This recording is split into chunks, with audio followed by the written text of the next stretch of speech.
السلام علیکم. الفاظ ڈیجیٹل نیٹ ورک کے ساتھ میں ہوں جمیل خان. یقیناً اس وقت جو ہے پاکستان تحریک انصاف ہو یا پختونخوا ملی عوامی پارٹی، نیشنل پارٹی بلوچستان سمیت ایسی پارٹیاں موجود ہیں جو ملک میں حقیقی عوامی حکمرانی چاہتے ہیں، لیکن بعض مقامات پہ ان کو نہ صرف نشانہ بنایا جاتا ہے بلکہ ان کے قائدین کو پابند سلاسل بھی بنائے گی. اس وقت ہمارے ساتھ کلثوم بی بی موجود ہے، ان سے بات کرتے ہیں. بتائیے گا میڈم کہ اس وقت جو ماحول بنتا جا رہا ہے، جمہوریت کو پابند سلاسل کیا جا رہا ہے، قائدین جو ہے جیلوں میں کچھ ہے کچھ کو، تو کیا کہے گی اس حوالے سے؟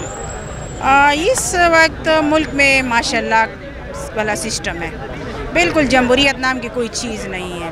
اور جہاں تک یہ قائدین کا تعلق ہے، ظاہر ہے جب کوئی حق اور سچ کی بات کرتا ہے تو حق اور سچ کو ہمیشہ سے آپ نے دیکھا ہے دبایا جاتا ہے، لیکن وہ دبتا نہیں ہے. کچھ عرصے کے لیے انسان سلاخوں کے پیچھے چلا جاتا ہے اور پھر جب آتا ہے کیونکہ عوام ان سے محبت کرتے ہیں تو انشاءاللہ اللہ ٹھیک ہو جائیں گے، لیکن وقت لگے گا. میڈم، وفاقی حکومت یا جو موجودہ سیٹ اپ ہے پاکستان کی فیڈرل میں، وہی دعویٰ کرتے کہ ہم جمہوری لوگ ہیں، جمہوری طریقے سے.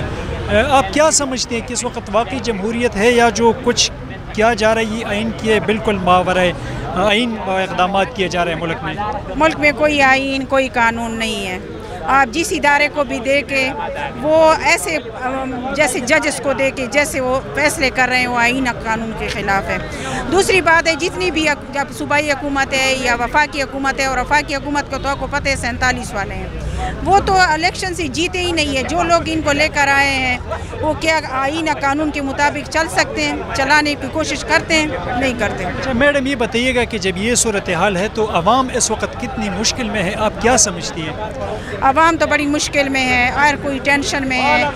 ملک کے بارے میں ہر کوئی یہ سوچتا ہے کہ آگے کیا ہوگا، کیونکہ ایک ملک بڑی قربانیوں سے ہمارے آباء و اجداد نے حاصل کیا ہے، اور جو لوگ ان کو ختم کرنے کی کوشش کر رہے ہیں اور اس مقام تک لے آئے ہیں ان کے لیے تو میری بڑی افسوس ہے کہ یہ لوگ اپنے آپ کو پاکستانی کہتے ہیں اور پھر ایسی باتیں کرتے ہیں، صحیح سیٹوں پہ بیٹھے ہوئے ہیں اور اس ملک کا بیڑا غرق کیا ہوا ہے. عوام بڑی پریشان ہے، مہنگائی سے بھی پریشان ہے، قانون سے بھی پریشان ہے. کسی بھی ادارے میں کسی قسم کا کوئی انصاف نہیں ہے، نہ قانون ہے، لا قانونیت ہے ملک میں.